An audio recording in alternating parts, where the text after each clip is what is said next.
Imagine a time when a small group of colonies, ruled by one of the most powerful empires in the world, decided they had had enough. They were tired of being taxed without a say in their own government, tired of being treated as mere subjects rather than free people. This was the reality in the American colonies in the 1700s. Britain, led by King George III, had been tightening its grip, imposing unfair laws, and ignoring the colonists' repeated attempts to negotiate for fair treatment. Frustration turned into resistance, and resistance turned into a full-blown revolution. But before they could truly fight for their freedom, they needed to make one thing clear to the world.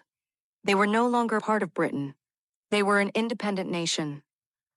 So in June 1776, representatives from the 13 American colonies gathered in Philadelphia, Pennsylvania, for what would become one of the most important meetings in history, the Second Continental Congress. There was no going back now. War had already begun, and the British were treating the revolutionaries as traitors.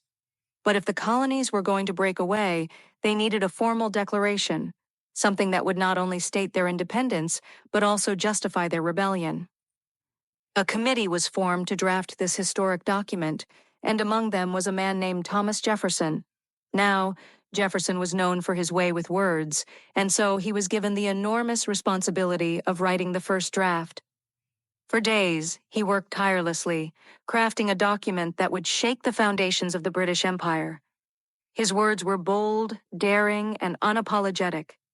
He wrote that all men are created equal, and that they are born with unalienable rights: life, liberty, and the pursuit of happiness. These ideas weren't just radical for their time, they were revolutionary. But the Declaration wasn't just about ideals. It was also a long list of grievances against King George III. Jefferson detailed how the king had abused his power, ignored the colonies' voices, and treated them as nothing more than property of the crown. The message was loud and clear. Britain had failed its people, and the colonies had no choice but to break free. After days of debate, on July 4, 1776, the Declaration of Independence was officially adopted. One by one, 56 men stepped forward to sign it, knowing full well what they were risking: treason, execution, war. But they signed it anyway. John Hancock, the President of Congress, made his signature extra large, supposedly saying, "There, now King George can read it without his glasses." These men knew they were putting everything on the line, but they believed in something greater than themselves. They believed in freedom.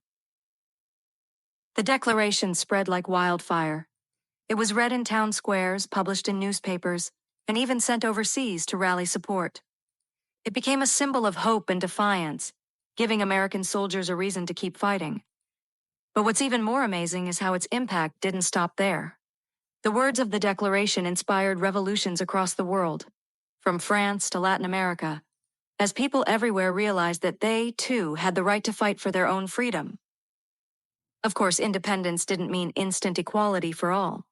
Many groups, enslaved individuals, women, Native Americans, were still denied basic rights. But what the Declaration did was lay the foundation for future generations to fight for a world where those words, "all men are created equal," would truly apply to everyone. And here's the most powerful part. The Declaration of Independence wasn't just about separating from Britain.